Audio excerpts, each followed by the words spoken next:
कल सारिया सभी मीडिया फ्रेंड्स बंधुओं, आज इस प्रेस कॉन्फ्रेंस की मुख्य मंतव है ईवीएम वीवीपैट के बारे में तुहाडा राही साडा पंजाब दे विच जिन्ना भी वोटर साहिबान और नॉर्मल सिटीजन है उन्होंने ईवीएम वीवीपैट के बारे में उन्होंने जानकारी भी देना।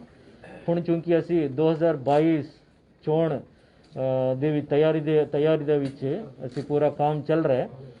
इस तो पहले वीडियो का प्रेस कॉन्फ्रेंस असी स्पेशल समरी रिविजन के बारे में किया। हुण चूँकि ये टाइम वध गया, हुण अजी सितंबर ਦੇ ਵਿੱਚ आ गया। हुण असी इंतजाम कर रहे ईवीएम वीवीपैट के बारे में।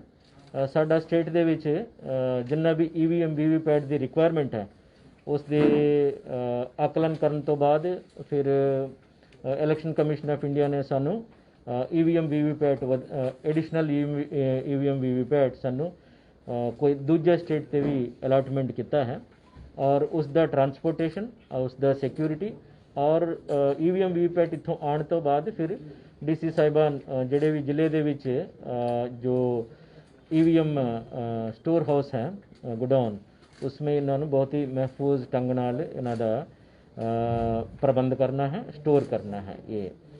और चूँकि डेटा ये है साडे स्टेट दे विच हुण आने वाले समय दे विच 24,679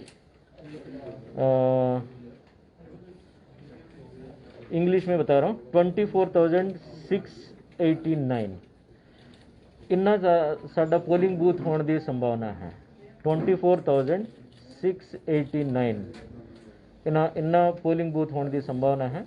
और इस तो बाद हो सकता है स्पेशल समरी रिविजन तो बाद ऑक्सिलरी पोलिंग स्टेशन भी वध सकता है, लेकिन आज की मिति ते आकलन साडा ये है ये पोलिंग बूथ असी 1200 वोटर्स वास्ते एक पोलिंग बूथ का असी बनाए जा रहे हैं।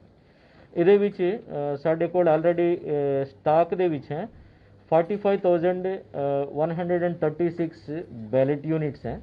बैलेट यूनिट मतलब जिथे वो बैलेट दबाते हैं और कंट्रोल यूनिट्स हैं साढ़े को। हाँ बाबू 45,136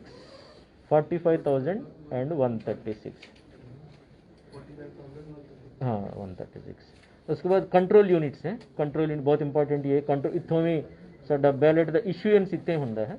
24,442 साढ़े कोल सीयूस ने कंट्रोल यूनिट और वीवीपैट साढ़े कोल ऑलरेडी है 16,476। इन्ना मैं ये पूरा डेटा तुहानू देवांगा, शीट देवांगा मैं तुहानू ताकि तो 16,476 ये वीवीपैट साढ़े कोल है। और इस तो अलावा पिछली 15-20 दिनों के विच इलैक्शन कमीशन ऑफ इंडिया ने सानू 10,500 10,500 कंट्रोल यूनिट्स 21,100 वीवीपैट्स एडिशनल अलॉटमेंट किया इलैक्शन कमीशन ऑफ इंडिया वालों 21,100। I will give you the data sheet but in you wanted to type on your mobiles? Okay, 21,100 VVPATs, 10,500 control units। इतना additional unit सानू allotment election commission of India ने किया है। ये अपना EVM VVPAT सानू state of Madhya Pradesh तो असी अलॉटमेंट किया गया है। इसनों असी फिर डिस्ट्रिक्ट वाइज अलॉटमेंट किया है। मेरे को पूरा जानकारी है। ये साडा 23 जिला है क्योंकि हुण एक जिला ऐड हो गया मलेरकोटला। इस तो पहले साडा 22 जिले से हुण मलेरकोटला भी जिला हो गया। इस 23 जिले वास्ते असी जे अलॉटमेंट है जेडे भी उतों मशीन आउंदे एक जिले विच नहीं जाते हैं, इन्हां दा भी डिस्ट्रीब्यूशन करते हैं सारिया जिले दे विच। सो ये सभी डिस्ट्रीब्यूशन आपको मैं बता दूंगा क्योंकि ये डेटा शीट है। क्योंकि ईवीएम वीवीपैट बहुत ही सेंसिटिव मशीन है, इन्हां दा सिक्योरिटी बेहद इम्पॉर्टेंट है। इन्हां दा ट्रांसपोर्टेशन और स्टोरेज प्री इलेक्शन पीरियड में, ड्यूरिंग इलेक्शन और up to EP electoral petition election petition ਹੁੰਦਾ ਹੈ ਹਾਈ ਕੋਰਟ ਸੁਪਰੀਮ ਕੋਰਟ ਦੇ ਵਿੱਚ, ਉਸ ਵੇਲੇ ਕਿਵੇਂ ਇਸ ਦਾ ਸਿਕਿਉਰਿਟੀ ਇੰਤਜ਼ਾਮ ਕਰਨਾ ਹੈ, ਇਸ ਦੇ ਬਾਰੇ में एक स्टैंडर्ड प्रोटोकॉल है। इस प्रोटोकॉल के मुताबिक ਅਸੀਂ काम करते हैं। ਹੁਣ ਜਿਹੜੇ ਵੀ EVMs आ रहे हैं मध्य प्रदेश तो, ये अपना बंद गाड़ियाँ हैं जो ट्रांसपोर्टेशन ट्रक्स हैं, ਇਹਦੇ ਵਿੱਚ GPS लगे रहते हैं। ਸਾਡਾ ਜ਼ਿਲ੍ਹਾ हर ਜ਼ਿਲ੍ਹੇ ਤੋਂ एक एक टीम ਉੱਥੇ ਗਈ हुई है। ਇਹਦੇ ਵਿੱਚ सिक्योरिटी पर्सनल भी है और हाईली टेक्निकल पीपल भी हैं, साढ़े इंजीनियर्स ने और एडमिनिस्ट्रेशन का भी अपना नुमाइंदे हैं। इस तरीका 4-5 लोगों की टीम है, वो हर एक जिले उत्थे डिप्यूट किया गया साढ़े वालों, उत्थे गए हुए वो लोग अभी मशीन लेके आ रहे हैं। जो मशीन लेके आने की जो प्रक्रिया ये है, इस ट्रक हमेशा DPS का ही ट्रैक किया जाएगा, असी ट्रैक कर रहे हैं।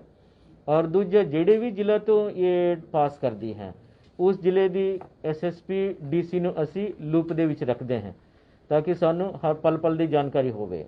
और गाड़ी कितने भी रुकना नहीं है, अगर रुक गए तुरंत फ़ोन करके बोलना है मैं चाय पीने की रुका है या कोई बाथरूम जाने की रुका है, तुरंत इन्फॉर्म करना चाहिए। ये होंदा ही है क्योंकि ये this is very sensitive issue. Therefore अपा स्टेट हैडक्वार्टर तो एडिशनल CO मैडम इसको लगातार नज़र रखती हैं और साडा पुष्मिंदर सिंह जी है और उन्होंने वाला टीम है इतों, ये सभी लगातार देखते रहते हैं। At night at police station अगर रात को रुकना है कहीं, रुकना है तो ज़्यादा समय तो रुकना नहीं है, ये तो लगातार वो ट्रैवल करना ही है। अगर कदे भी हो जाए लगा जाके पुलिस स्टेशन के विच असी ये गाड़ियाँ रुक सकती हैं, वो भी परमिशन लेना है, उससे जानकारी देना है, ये सभी उसका प्रोटोकॉल है। और जदों साडे स्टेट दे विच आई जाता है उस तो बाद फिर DC साहिबान उस जिले की पोलीटिकल पार्टीज ਜਿਹੜੇ भी स्टेट नैशनल रिकॉगनाइज्ड पोलीटिकल पार्टीज नुमाइंदा ਨੂੰ आमंत्रित ਕਰਨਗੇ और ਉਹਨਾਂ ਦੀ ਪ੍ਰੈਜ਼ੈਂਸ ਦੇ ਵਿੱਚ ਜਿਹੜੇ ਵੀ ਸਾਡਾ अपना EVM स्टोर हाउस ਜਿਹੜੇ ਵੀ गोडाउन है उसਨੂੰ खोलणगे। क्यों डबल लॉक सिस्टम ते है, डबल लॉक सिस्टम आपको पता है 2 ऑफिसर्स ਦੀ ਕੋਲ ਵੱਖ-ਵੱਖ ਚਾਬੀਆਂ ਹੁੰਦਾ है, वो दोनों आना है, दोनों आन ਉਹਨਾਂ ਦੀ ਪ੍ਰੈਜ਼ੈਂਸ ਦੇ ਵਿੱਚ पॉलिटिकल पार्टीज की प्रेजेंस दे विच ये EVM गोडाउन ओपन किया जाएगा और उसके बाद मशीन्स उत्थे रखे सभी वीडियोग्राफी करना है। 24/7 वीडियोग्राफी चलती रहती है, अपना CCTV कैमरास लगे हुए हैं। इस तो एडिशनल भी असी जो भी मशीन्स आती क्योंकि बाहर इस तरीका वीडियोग्राफी की जाता है और उत्थे रजिस्टर्स लगे हुए हैं, रजिस्टर से हर एक एक्टिविटी उहदे विच दर्ज किया जाएगा।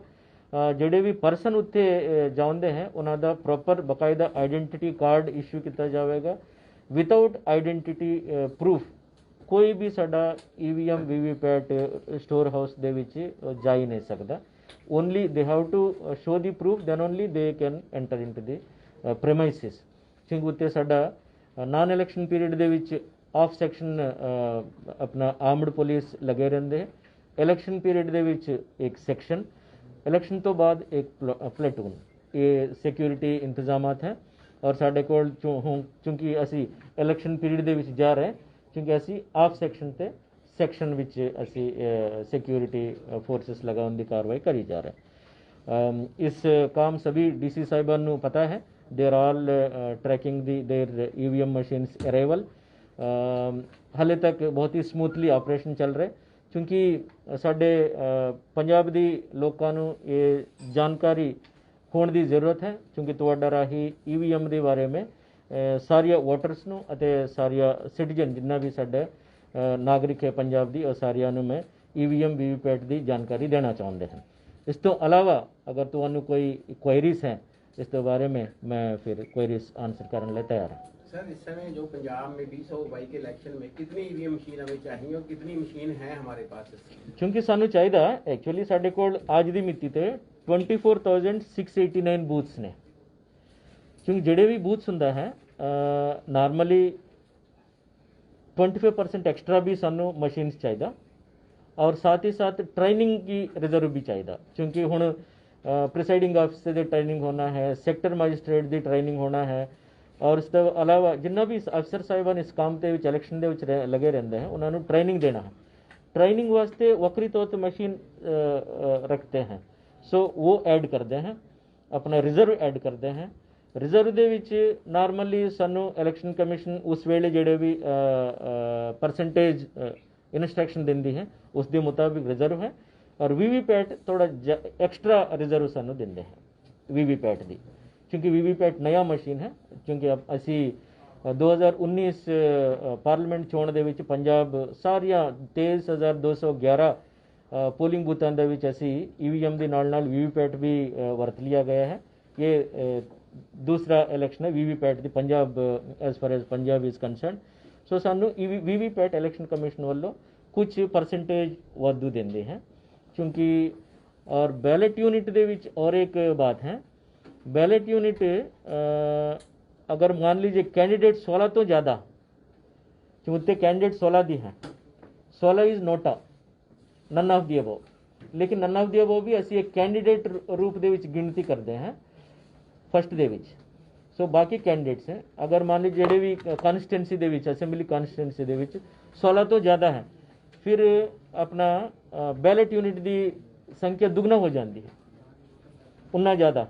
ਇਹ ਸਾਨੂੰ ਪਤਾ ਚੱਲੇਗਾ ਜਿਵੇਂ ਅਸੀਂ ਸਕ੍ਰੂਟਨੀ ਆਫ ਨੋਮੀਨੇਸ਼ਨ ਔਰ ਵਿਥਡਰਾਲ ਆਫ ਕੈਂਡੀਡੇਚਰ, ਇਸ ਤੋਂ ਬਾਅਦ ਫਿਰ ਡੀਸੀ ਸਾਹਿਬਾਨ ਉਸ ਸ਼ਾਮ ਤੱਕ ਪਤਾ ਚੱਲ ਜਾਏਗਾ ਜਿੰਨਾ ਕੈਂਡੀਡੇਟਸ ਚੋਣ ਲੜ ਰਿਹਾ, ਉਹਦੇ ਮੁਤਾबिक ਸਾਡੇ ਕੋਲ ਮਸ਼ੀਨ ਦੀ ਜ਼ਰੂਰਤ ਹੈ। ਲੇਕਿਨ ਕਮਿਸ਼ਨ ਵੱਲੋਂ ਸਾਨੂੰ ਪਹਿਲੇ ਹੀ ਬੈਲਟ ਯੂਨਿਟ ਦੁੱਗਣਾ ਸੰਖਿਆ में ਸਾਨੂੰ ਦਿੱਤੀ ਜਾਂਦੀ ਹੈ, ਦੁੱਗਣਾ ਜਿੰਨਾ ਵੀ ਸਾਡਾ ਪੋਲਿੰਗ ਬੂਥਸ ਹੈ ਉਹਨਾਂ ਡਬਲ, ਕਿਉਂਕਿ ਬੈਲਟ ਯੂਨਿਟ ਦੇ ਅਮੂਮਨ ਅਸੈਂਬਲੀ ਇਲੈਕਸ਼ਨ ਦੇ ਵਿੱਚ ਕਈ ਸਾਰੇ ਸਾਡਾ ਅਸੈਂਬਲੀ ਕਨਸਟੀਟੈਂਸੀ ਦੇ ਵਿੱਚ 16 ਤੋਂ ਵੱਧ ਕੈਂਡੀਡੇਟਸ ਹੁੰਦੇ ਨੇ, ਇਸ ਕਰਕੇ ਅਮੂਮਨ ਨਾਰਮਲੀ 16 ਤੋਂ ਜ਼ਿਆਦਾ मतलब हर एक बूथ ਦੇ ਵਿੱਚ ਅਸੀਂ 2 बैलेट यूनिट लगाने की लोड़ पैंदा है। इस करके बैलेट यूनिट की संख्या हमेशा 100% मतलब हमको 24,000 की लोड़ है, 50,000 बैलेट यूनिट आउंदी है,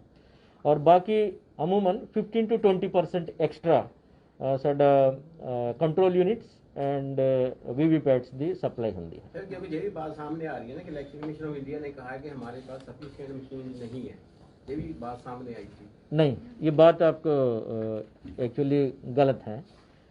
मैं कहीं एक वैब पोर्टल ते देखिया सी, उसके बाद उस एडिटर के नाल मेरा गल हुई सी, वो एब्सोल्यूटली रॉन्ग इन्फॉर्मेशन उन्होंने पुटअप किया है।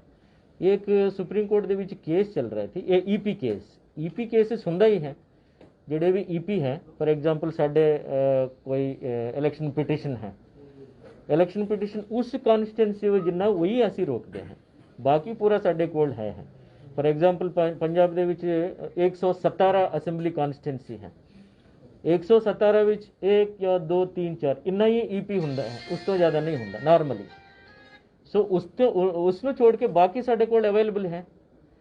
हाँ, इलेक्शन कमीशन का कहना ही है अगर ये भी सानू अवेलेबल हो जाता है और ज़्यादा बेहतर है, ये नहीं साढ़े कोल मशीन नहीं, इहो जिहा गल गलत सी। उस दिन मेरे उस प्रेस दी नाल गल हो गया, उन्होंने वो न्यूज़ पुल डाउन भी कर दिया, और सही इन्फॉर्मेशन ये है साढ़े कोल जिन्ना ज़्यादा ज़रूरत है उससे एक्स्ट्रा ही साढ़े कोल ईवीएम्स वीवीपैट्स अवेलेबल है।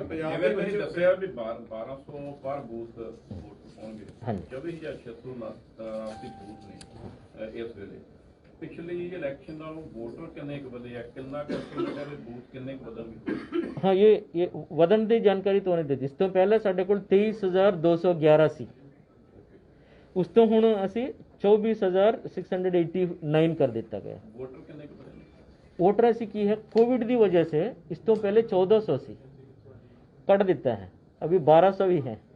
कोविड की वजह से एक बूथ ਦੇ ਵਿੱਚ ਅਸੀਂ 1200 ਵੋਟਰ ਨੂੰ ਅਸੀਂ ਵੋਟਿੰਗ ਕਰਵਾएंगे। ਸਰ, ਪੰਜਾਬ ਦੇ ਵਿੱਚ ਮਾਹੌਲ ਜਿਹੜਾ ਹੈਗਾ ਕਿਸਾਨ ਅੰਦੋਲਨ ਚੱਲ ਰਿਹਾ, ਹਾਂਜੀ, ਬੀਜੇਪੀ ਨੂੰ ਬਿਲਕੁਲ ਬਾਈਕਾਟ ਕੀਤਾ ਹੈ, ਤੇ ਦੂਸਰੀਆਂ ਪਾਰਟੀਆਂ ਦਾ ਵੀ ਜਿਹੜੇ ਆਮ ਲੋਕ ਕਿਸਾਨ ਲੋਕ ਜਿਹੜੇ ਹੈਗੇ ਆ ਬਾਈਕਾਟ ਕਰ ਰਹੇ ਆ। ਤੁਸੀਂ ਕਿਵੇਂ ਇਲੈਕਸ਼ਨ ਕਰਾਓਗੇ, ਉਹਦੇ ਬਾਰੇ ਕੋਈ प्लान तैयार किया है भी जे इस तरह ही माहौल रहा? 3-4 महीने तो रह गए सारे। हाँ जी, क्योंकि इलेक्शन कंडक्ट करने वास्ते ये किसान आंदोलन या और कोई कोविड, ये सारी स्थिति ऐसी नज़र रखते हैं। और नॉर्मली इलेक्शन ਦੇ ਵਿੱਚ इस तरीका कोई ਜਿਹੜੀ ये चीज़ है ना रुकावट पैदा नहीं करते हैं क्योंकि जितना भी लोग ये इस मूवमेंट्स में रहते हैं वो सारियों को पता है इंपॉर्टेंस ऑफ इलेक्शंस है। इलेक्शन ਜਦੋਂ भी बनेगा फिर विधान सभा बनेगा गवर्नमेंट्स बनेगा इस करके नॉर्मली के कभी इलेक्शंस का रुकावट नहीं होती है। हाँ कोविड दी एक असी बहुत सीरियसली देखते हैं वॉच करते हैं। मैं प्रिंसिपल सैक्रटरी हेल्थ के नाल ऑलरेडी एक मीटिंग कर चुके हैं और मैं लगातार नज़र भी रखे हुए हैं। कोविड वास्ते स्पेशली मटेरियल्स असी खरीदना है, मास्क खरीदना है, अपना सैनिटाइजर्स खरीदना है और पीपी किट खरीदना है, ग्लव्स खरीदना है, सोप खरीदना है। जिन्ना भी साढ़े स्टाफ ਅਤੇ ਉੱਤੇ वोट पाने वास्ते आते हैं सभी लोग तो मास्क पहन के आते हैं और कुछ लोग अगर छूट गया मैं ये नहीं कह सकता तो उसे क्यों नहीं लगाया। मेरा काम है उन्होंने मास्क दो और तुरंत वोटिंग लिए उन्होंने प्रेरित करो। कोविड इंजेक्शन की भी शर्त रखी जाएगी। हाँ जी वैक्सीन ली हुई है वो भी शर्त रखी जाएगी। हाँ जी vaccination So only vaccinated people will. Correct. Normally क्या है ਅਸੀਂ वोटिंग कर रहे हैं, वोटिंग का काम है। वोटिंग का काम ਦੇ ਵਿੱਚ ਅਸੀਂ ਦੂਜੇ ਕੰਮ ਨੂੰ ਮਿਕਸ नहीं करते हैं क्योंकि साडा मेन ओनली काम है वोटिंग करवाना। ਅਸੀਂ नॉर्मली उस समय तक ਜਿਹੜੇ भी कंडीशंस हैं अभी दफ्तर ਦੇ ਵਿੱਚ भी गवर्नमेंट की तरफ से भी इंस्ट्रक्शंस आ गया है सभी वैक्सीनेटेड होना है। मैं मानयोग चीफ सेक्रेटरी ने बेनती किया जिन्ने भी हमारे फ्रंटलाइन वर्कर्स ने BLOs है इलेक्शन ਦੇ ਵਿੱਚ काम करने वाले हैं उन्होंने अगेतरी दी जाए ताकि वैक्सीनेशन ਦੇ ਵਿੱਚ ताकि जो ये हाउस टू हाउस अभी हुण दौरा चल रहा है उन्होंने हाउस टू हाउस जितने भी जाते हैं ताकि वो बीमारी तो बचे। सर जो इलेक्शन पटिशन में जो ईवीएम स्टक हैं बाकी स्टेट में जैसे सुप्रीम कोर्ट में भी ECI की जो पटिशन है उसमें भी है कि जो EPs में जो वहाँ स्टक हैं उनसे शॉर्टेज हो सकती है। नहीं हो सकती है, नहीं हो सकती।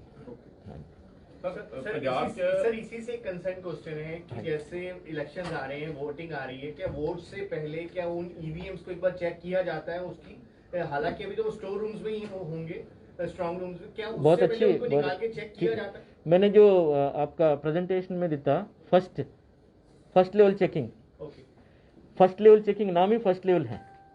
फर्स्ट लेवल चेकिंग ਦੇ ਵਿੱਚ ਕੀ ਹੁੰਦਾ ਹੈ मशीन ਜਿਹੜੇ ਵੇ ਵੀ मध्य प्रदेश से आ रहे हैं। इस तो अलावा साढ़े कोल मशीन्स भी है ना हर 3 महीने में एक बार फिजिकल वेरिफिकेशन होता है। साढ़े कोल जिन्ना भी मशीन्स है हज़ारां गिनती ਦੇ ਵਿੱਚ हर 3 महीने ਦੇ ਵਿੱਚ एक बार 100% फिजिकल वेरिफिकेशन होता है। उस दौरान हर चीज़ चेक किया जाएगा। ये फर्स्ट लेवल चेकिंग ਦੇ ਵਿੱਚ ਕੀ ਹੁੰਦਾ है साडा सील लगे रहते हैं, सील्स देखना है, एड्रेस उसका चिट्ठियाँ वगैरह लगे रहती है वो उसको निकालना है।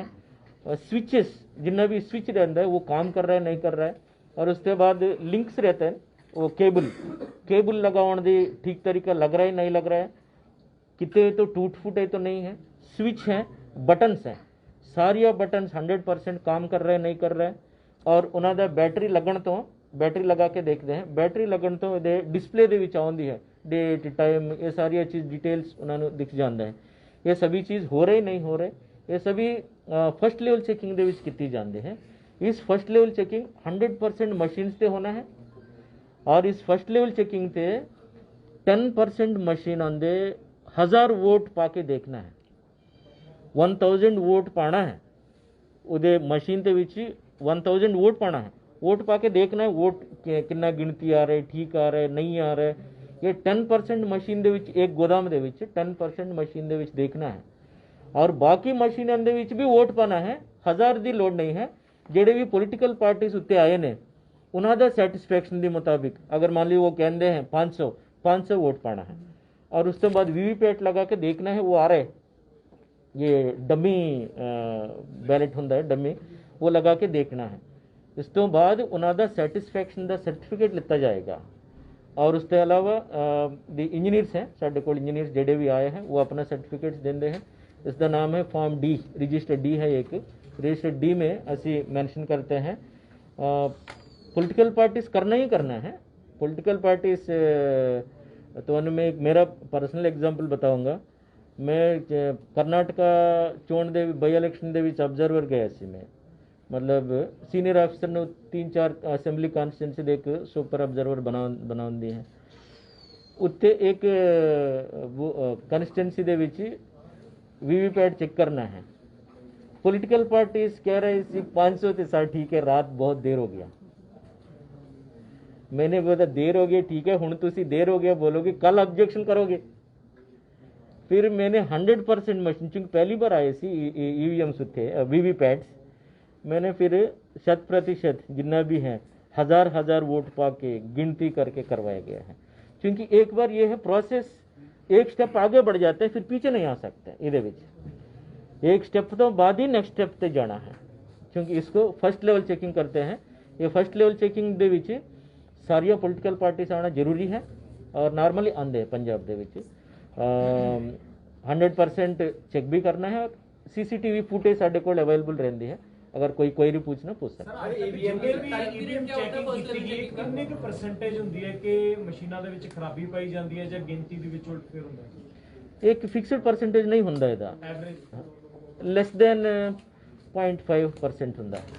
वो भी टेक्निकल में ये नहीं है, अपना किसी का स्टैंड टूटा हुआ है या कोई ब्रेकेज, ट्रांसफर में ब्रेकेज आया हुआ है, इस तरीका। सर ईवीएम मशीन की लाइफ कितनी होती है? देखो उन्होंने लाइफ आप कितनी बार इलेक्शन करवा सकते हो एक ही मशीन से? नॉर्मली क्या है, जब तक नेक्स्ट लेवल ऑफ मशीन आउंदी रहती है, M1 M2 M3 अपग्रेडेशन करते रहे। जिवें साडे मशीन से ना टेक्नोलॉजी जो वरतते हैं उसके बाद नेक्स्ट लेवल नेक्स्ट वर्शन आउंदी रहती है। हुण साडे कोल जिन्ना भी मशीन है लेटेस्ट मशीन M3 है। ਪੋਲੀਟੀਕਲ ਪਾਰਟੀਆਂ ਦਾ ਇਲਜ਼ਾਮ ਹੁੰਦਾ ਹੈਗਾ ਕਿ ਮਸ਼ੀਨ ਦੇ ਵਿੱਚ ਗੜਬੜੀ ਕੀਤੀ ਗਈ ਹੈ ਜਾਂ ਹੈਕਿੰਗ ਦਾ ਮੁੱਦਾ ਹੁੰਦਾ। पंजाब ਦੇ ਵਿੱਚ ਪੋਸਿਬਿਲਿਟੀ ਹੈ नहीं, मैंने ਤੁਹਾਨੂੰ बताया था, क्योंकि इसमें ना टाइम स्टैंपिंग है। ਇੱਕ ਦਿੱਲੀ ਵਿਧਾਨ ਸਭਾ ਦੀ ਵੀਡੀਓ ਆਈ ਸੀ ਜਿਸ ਦੇ ਵਿੱਚ ਉਹਨਾਂ ਦੇ ਮੰਤਰੀ ਕਹਿ ਰਹੇ ਕਿ ਜੀ ਇਸ ਤਰੀਕੇ ਦੇ ਨਾਲ ਮਸ਼ੀਨ ਦੇ ਨਾਲ ਵਿਧਾਨ ਸਭਾ ਦੇ ਵਿੱਚ ਗੱਲਬਾਤ ਕਰਨਾ ਵੱਖਰੀ ਗੱਲ ਹੁੰਦਾ ਹੈ। ਤੁਹਾਨੂੰ ਪਤਾ है ना, विधान सभा एक संवैधानिक संस्था है। सर इलेक्शन ਜਿਹੜੀ ਹੈ अब इनको बोलने दो, इनको कंप्लीट कर देते हैं, क्योंकि लेकिन जेडे भी इलेक्शन कमीशन ने हैकाथन किया था कोई नहीं आया। और इसके अलावा मैंने एक पॉइंट आपको बताया था, आप ठीक तरीका ये नहीं किया। इसमें स्विचेस का टाइम स्टैंपिंग होता है। अगर मान लीजिए मैं पर्टिकुलर कैंडिडेट दी दबाए उसदे टाइम स्टैंपिंग होता है, कितना सेकंड दे विच दबिया होया, वो किस तरह रूट सही है, ये सभी टेक्निकल चीज़ें हैं। क्योंकि पंजाब दे विच मैंने एक इलेक्शन करवाए सी और बाई इलेक्शंस काफ़ी कराए थे। मैंने पॉलिटिकल पार्टीज वाले इस तरह की गलबात नहीं सुनी। So we will get adequate number of EVMs well within time.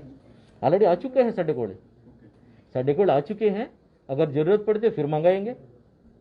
Sir आपने अरेंजमेंट्स का बता दिया जो आप लोग रेडी हैं सारे हाँ जी, पैकेज के लिए, हाँ लेकिन जो पंजाब का माहौल है उसमें जैसे फॉर एग्जांपल बीजेपी को लगातार ब्लॉक कर रहे हैं, फार्मर यूनियन चाहती हैं कि इलेक्शन डिले हो, आप पार्टीज भी एग्री करेंगे, पॉलिटिकल पार्टीज भी हम लोग कंटेनिंग नहीं करेंगे, क्या आपको लगता है ऐसे माहौल में फेयर इलेक्शन हो सकती है पंजाब में? मैं ਇਹਦੇ ਚ ਐਡ ਕਰ ਦਿੰਦਾ, ਇਲੈਕਸ਼ਨ ਕੈਂਪੇਨ ਵੀ ਤਕਰੀਬਨ ਸ਼ੁਰੂ ਹੋ ਗਈ ਹੈ। ਕੁਝ ਪਾਰਟੀਆਂ ਨੇ ਕੈਂਡੀਡੇਟ ਅਨਾਉਂਸ ਕਰਤੇ ਤੇ ਕੁਝ ਨੇ ਕੈਂਡੀਡੇਟ ਦੇ ਰੂਪ ਵਿੱਚ ਹਲਕਾ ਇੰਚਾਰਜ ਅਨਾਉਂਸ ਕਰਤੇ ਆ। ਕੀ ਤੁਸੀਂ ਕੋਈ ਇਦਾਂ ਦਾ ਵੀ ਚੈੱਕ ਕਰ ਰਹੇ ਜੇ ਕਿ ਉਹਨਾਂ ਦੇ ਖਰਚੇ ਐਕਸਪੈਂਡੀਚਰ ਹੈ? हाँ, इसमें दो क्वेश्चंस हैं, एक दूसरे का आंसर कर देते हैं। एक्चुअली एक आपका आंसर को साहब ने कर चुके हैं। इलेक्शन भी कोई रोकता नहीं है, सभी लोग तैयारी शुरू कर देते हैं और तैयारी भी मेरे ख्याल से अखबारों ਦੇ ਵਿੱਚ ਜਿਹੜੇ ਵੀ ਅਸੀਂ ਵੇਖ ਰਹੇ हैं, ਜਿਵੇਂ इलेक्शन कमीशन तैयारी च लगे हुए हैं, मेरा दफ्तर लगे हुए हैं, DO साहिबान, BLO साहिबान, सभी लोग लगे हुए, सभी ऑल स्टेक होल्डर्स इस दे काम ਤੇ लगे हुए हैं। ਜਿਹੜੇ ਵੀ ਪੋਲੀਟੀਕਲ ਪਾਰਟੀਜ਼ ਦਾ ਐਡਵਰਟਾਈਜ਼ਮੈਂਟ ਦੇ ਬਾਰੇ में ਇਹਦੇ ਵਿੱਚ ਦੋ ਤਰੀਕਾ ਦਾ ਸਪਸ਼ਟੀਕਰਨ ਕਲੈਰਿਟੀ में ਦੇਣਾ ਚਾਹੁੰਦੇ ਹਾਂ। ਜ਼ਿਲ੍ਹੇ ਪੱਧਰ ਤੇ ਅਤੇ ਸਟੇਟ ਪੱਧਰ ਤੇ ਡਿਸਟ੍ਰਿਕਟ साढ़े MCMC कमेटी है और स्टेट में भी MCMC कमेटी है। इधे भी जेडे भी एड्स आउंदे हैं, अभी भी एड अगर कोई देना है, क्योंकि साढ़े को आके फिर उसका वेटिंग करवाना कुछ पार्टीज किया भी है। हुण मैडम की अगुवाई हेठ एक कमेटी बनी हुई है, उस कमेटी चेक कर दी है इस कमेटी किहड़ी चीज़ चेक करती है, कोई रिलीजीयस सेंटिमेंट्स के बारे में गल तो नहीं कर रहा है, कोई जिहड़े भी साडा रिप्रजेंटेशन ऑफ पीपल एक्ट के तहत कुछ दी गई है गाइडलाइन, इस एड पर्टिकुलर एड उस दे मुताबिक है या नहीं वो चेक कर। परंतु माहौल खराब, स्टेट कमेटी स्टैंडिंग कमेटीज नहीं है, असी सर्टिफिकेट और कुछ बात वो तो मैं कह रहा हूँ, बहुत अच्छी बात तुसी हुण जेड़े भी बात कह रहे, मैनू तुहाडा बहुत वड्डा पार्टनरशिप की लोड़ है। जिवें इलैक्शन शुरू हो जाता है उत्ते समय उस समय तुसी चुप नहीं रहना। हुण जिन्ना हौसला मैनू तुसी दे रहे हो उन्हां दी हौसला दे नाल असीं गल करेंगे, काम भी करेंगे। ਜਦੋਂ तक क्योंकि कैंडीडेट का एक्सपेंडिचर के बारे में एक क्लैरिटी देना जरूरी, क्योंकि असी सब लोग डेमोक्रेसी का स्टेक होल्डर्स ने, तुसी लोगों को जानकारी देना अपने आप में वड्डी एक जिम्मेदारी हुंदा है। इहदे विच कैंडीडेट कदों तय हुंदा, विथड्रॉल ऑफ नॉमिनेशन, जो नॉमिनेशन प्रक्रिया शुरू हो जाती है, हर एक कैंडीडेट जेडे भी कैंडीडेट इंडिपेंडेंट हो, कोई पॉलिटिकल पार्टी ने सेटअप किया हो, वो अपना 4 सेट का नॉमिनेशन पेपर दिंदा है। उहदे विच अपना क्रिमिनल एंटीसीडेंट्स और जेडे भी उन्होंने रिकॉर्ड, ये सारिया चीज़ों का जिक्र हुंदा है। और उस तो बाद स्क्रूटनी ऑफ नॉमिनेशंस, और उसके बाद last stage withdrawal of nominations. उस तो बाद उस शाम विथड्रॉल की शाम जेडे भी RO रिटर्निंग ऑफिसर फाइनलाइज कर दे इन्ना लोग हुण इलैक्शन लड़ रहे, क्योंकि असी कैंडीडेट का गिनती करते हैं कितना कर्ज कर रहा है। जिन्हां दे विचों नॉमिनेशन हो जाती है। हाँ, नॉमिनेशन होना नहीं, नॉमिनेशन विथड्रॉल करने के बाद ही पता चलता है ना। हो सकता है नॉमिनेशन 100 लोग कर दिया, रह गया उस तो बाद 20 या 30 लोग रह गया, फिर गिनती 30 ही शुरू होता है।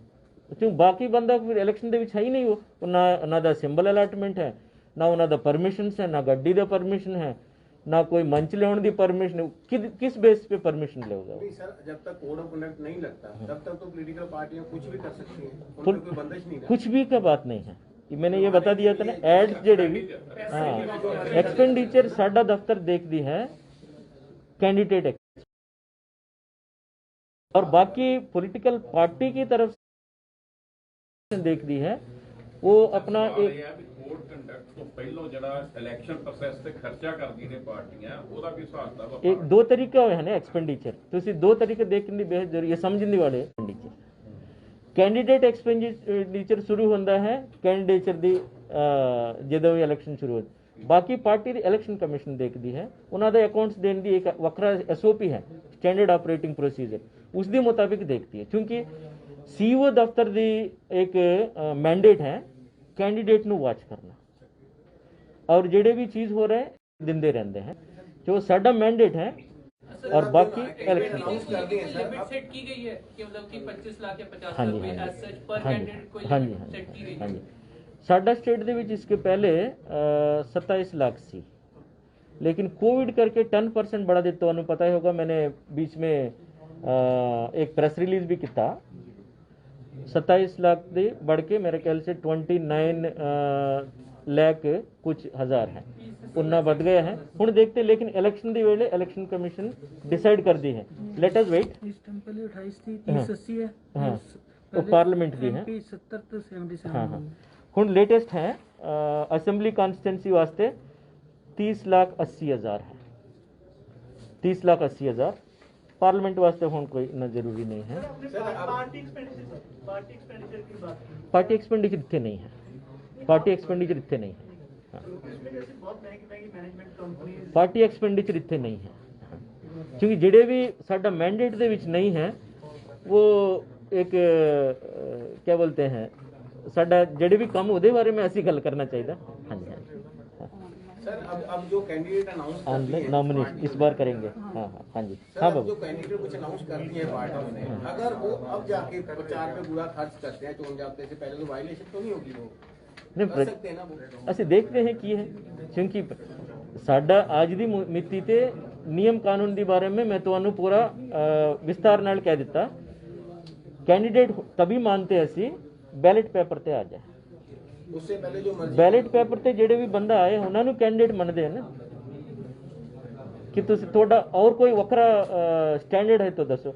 ਅੱਜ ਦੀ ਮਿਤੀ ਤੇ बैलेट पेपर ਤੇ ਜਿਹੜੇ ਬੰਦਾ ਆਇਆ है उस तो अलावा कौन सा साढ़े को स्टैंडर्ड है ਅਸੀਂ ਮੰਨਦੇ हैं। अगर कोड ऑफ कंडक्ट से पहले कोई कैंडिडेट है वो उसे चलो नॉमिनेशन तो भरना ही है, उससे मैं पहले अगर बदल गए तो अगर सर 2 महीने पहले वो इतना खर्च कर देता है, क्योंकि अगर बात है ना सर, मान लो अगर 2 महीने पहले काम निपटा दिया अपना। अगर एक बड़ी चीज होती है, अगर आपने एक ही सेंटेंस में तीन चार बार बोल दिया अगर अगर अगर पता नहीं चलता ਇਹਦੇ ਵਿੱਚ अगर ऐसा करते ही हैं इसमें, अगर तो है ही नहीं, आपको भी पता ही नहीं क्या, मेरे क्या, नो एक रैली होती है, एक रैली पे कितना खर्चा आप इंक्लूड करते हो? मैं आपको पहले हो चुकी है, उसको कैसे अगर कह सकते हैं? हम तो कहते हैं डेफिनेटली कर रहे हैं। नहीं आप कहने के अलावा मुझे कुछ जानकारी दो। कहन तो फिर तो एक अमूमन ये हो गया ना, मैनू चाहिए कुछ इन्फॉर्मेशन। नहीं सर, क्या आपको लगता है कि एक इलेक्शन 30 लाख में हो जाता है? होना है, अगर नहीं है तो मैंने दसो। सर मेरे 2 सवाल है। और दसो सवाल जिस तरीके से अभी किसानों की ओर से एक अपने मैंडेट सुनाया गया है सभी पॉलिटिकल पार्टीज को, कोई रैली नहीं हो सकती है, अभी कोई रैली ना करे, क्या वो ऐसा ऑर्डर दे सकते हैं, ऐसा कह सकते हैं किसी भी पार्टी को? दूसरा सवाल, जो एक मैनिफेस्टो को जो है लीगल डॉक्यूमेंट बनाने की बात हो रही है, कि क्या उसके लिए कोई प्रावधान है इलेक्शन कमीशन के पास कि इसको लीगल डॉक्यूमेंट बनाया जाए? हाले तक ਇਹੋ ਜਿਹਾ नहीं है, और जब तक इलेक्शन डिक्लेयर नहीं कर दें ये सारिया असी भी वाच करते रहते हैं। दिस इज जनरल डायनेमिक्स है, समाज की डायनेमिक्स चलती रहती है, उसने असी वाच करते हैं। उस dynamics election conduct of election ते किहड़े असर पाउंदी है उसके मुताबिक साडा तैयारियां करते हैं। ये साडा ऑब्जेक्टिव है, क्योंकि ये कोई बहुत बड़ा चीज़ नहीं है, क्योंकि हर दिन बदलने वाली चीज़ें हैं ये सभी चीज़। बट अगर फार्मर्स ड्यूरिंग जब इलेक्शंस अनाउंस हो गए एक बार, उसके बाद अगर पॉलिटिकल पार्टीज को एक बार इलेक्शन अनाउंस हो गया, साडा मैनेजमेंट साडा हाथ दे विच है, ਅਸੀਂ ਤੁਸੀਂ देख लो, ਤੁਸੀਂ भी शामिल ਤੁਹਾਨੂੰ भी शामिल करके ही करांगा मैं इलेक्शन। मैनेजमेंट दे विच सीईओ दफ्तर मतलब सीईओ कला नहीं है, मैं कई बार कह चुका है, प्रेस भी शामिल है और साडा पूरा बीएलओ से लेके डीईओ तक सभी लोग इस दफ्तर दे विच शामिल है, सभी लोग मिलके ही करेंगे ना चोण। लेकिन ये मैं बेनती कर चुका, उस वेले तुसी चुप नहीं रहना। नहीं हुण बहुत गल्लां करदे, उस वेले चुप हो जांदे।